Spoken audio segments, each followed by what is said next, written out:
रऊफ साहब, अब तक तो आप लोगों ने कोई एक भी इलेक्शन नहीं छोड़ा, तो अब सेनेट के इलेक्शन का बायकॉट क्यों किया? शुक्रिया बहुत बहुत जी। देखिए, ये केपी के हकूक का मामला था। विफाक की 4 इकाइयों में से एक इकाई केपी है और सबसे ज़्यादा सेंसिटिव प्रोविंस भी है। और जब आप एक प्रोविंस के हकूक को डिनाई करते हैं एक ऐसे सेनेट में जो कि फेडरेशन को रिप्रेजेंट करता है, तो फिर उस पॉलिटिकल पार्टी के लिए मेरा ख्याल है पॉसिबल नहीं रहता कि इस किस्म के किसी इंतखाबी अमल का हिस्सा बने। लेकिन रऊफ साहब, अगर हम देखें तो केपी में आप ही की एक पोजीशन है कि हमने यहाँ पे मखसूस नशिस्तों पर हल्फ नहीं उठवाना, उसके नतीजे में फिर इलेक्शन मुलतवी किया गया है। नहीं, हमने मखसूस नशिस्तों के ऊपर नहीं हल्फ उठवाना का जो कंटेंशन है वो उसकी वजूहात हैं। उसकी वजूहात ये हैं कि जो इलेक्शन, एक तो नंबर 1, गवर्नर के पास कोई कॉन्स्टिट्यूशनल राइट नहीं है कि वो असेंबली का इजलास कन्वीन कर सके।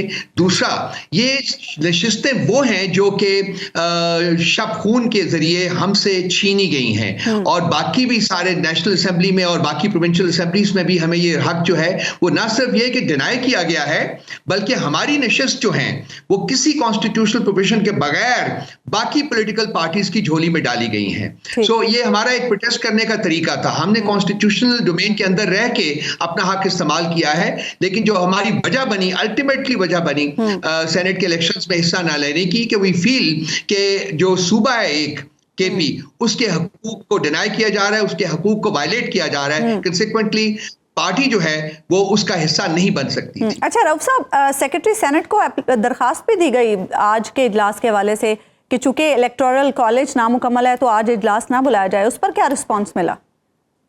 ये वो जो कि पास्ट में मिलता रहा है बेसिकली, चूंकि कॉन्स्टिट्यूशन और रूल ऑफ लॉ नाम की कोई चीज इस वक्त मुल्क में लागू नहीं है, और ये तमाम लोग जो हैं ये वो जो डमीज हैं वो हैं, और इनकी स्ट्रेंथ्स कहीं और से पुल की जाती हैं। सो कंसिक्वेंटली हमें जब हमने एप्लीकेशन मूव की तो हमें उस वक्त भी कोई उम्मीद नहीं थी। इसी तरह से अदालत में भी हमारी एप्लीकेशन पेंडिंग है और उन्होंने फैसला महफूज किया हुआ है।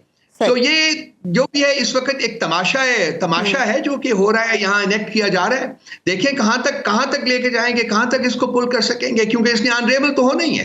अनरेबल तो इसने होना ही है।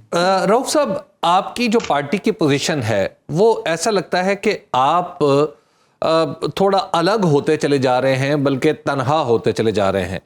एक तरफ आपके और एस्टैब्लिशमेंट के दरमियान जो फासला है वो बढ़ता चला जा रहा है, ख़ास तौर पर अभी रिसेंटली जो इमरान खान साहब ने जेल के अंदर से एक बयान दिया, सहाफ़ियों से गुफ्तगू की, उसके साथ दूसरी पॉलिटिकल पार्टीज़ भी आपके साथ कहीं बैठने के लिए ऐसा लगता है, या आप उन्हें बिठाने के लिए तैयार नहीं या वो बैठने के लिए तैयार नहीं, कि आपकी नशिस्तें दूसरी पॉलिटिकल पार्टीज़ ने बड़े आराम से कबूल कर ली और आप अब शोर मचा रहे हैं। आपको नहीं लगता कि आपकी जो पॉलिटिकल स्ट्रेटजी है आपको रीवर्क करना चाहिए, रिव्यू करना चाहिए?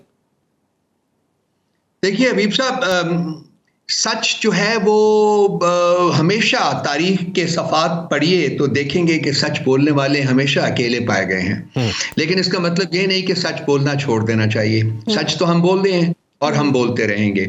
खान साहब की इंस्ट्रक्शंस थी कि वो पॉलिटिकल पार्टीज जिन्होंने हमारे हकूक के ऊपर डाका डाला है और जो 9 फरवरी के शब खून का हिस्सा हैं, बेनिफिशरी हैं, उनके साथ किसी किस्म का ताल्लुक नहीं रखा जाएगा।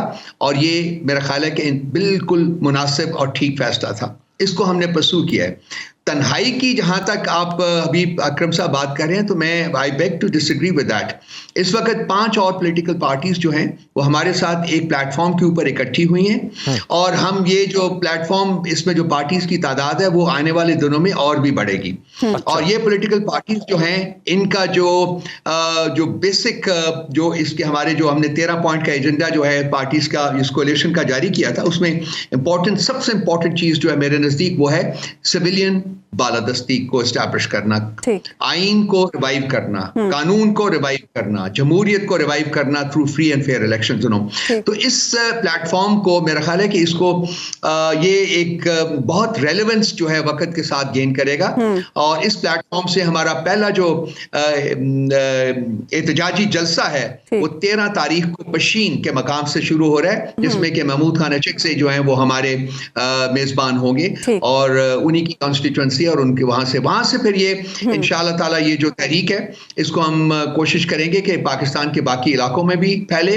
इसके साथ साथ पीटीआई की जो अपनी तहरीक है, जो जाती तहरीक है, जो कि ऑन गोइंग है for the last 2 years ever since the unconstitutional dismantling of our government, जिसको कि आज 2 साल हो गए हैं कंप्लीट, तो वो भी जारी रहेगी। अच्छा रऊफ साहब, पार्टी के ये खबरें हैं कि पार्टी के बाद संजीदा लोग जो हैं वो एहतजाजी तहरीक नहीं चलाना चाहते, वो चाहते हैं कि पार्लियामेंट में और अदालतों में अपना मुकदमा लड़ा जाए, क्योंकि उन्हें ऐसा लगता है कि एहतजाजी तहरीक से कहीं लेने के देने ना पड़ जाए। लेने के देने तो भाई भी 2 साल से हमें पड़े हुए हैं। आप देखिए खासकर 9th मई के बाद, मतलब वो क्या जबर, क्या फस्तायत जो है, जिसका क्या कहना चाहिए, जिसकी बरसात हमारे ऊपर नहीं हुई बीबी। हमारे लोगों को पकड़ा गया है, हमारे लोगों को अटैक किया गया है, टॉर्चर किया गया है, फोर्सफुली उनसे कन्वर्ट कराई गई हैं, पॉलिटिकल लॉयल्टीज, अंडरग्राउंड सारी की सारी पॉलिटिकल लीडरशिप हमारी रही है। अब आके कहीं बेल्स थोड़ी बहुत होनी शुरू हुई है तो वो बाहर निकल रहे हैं।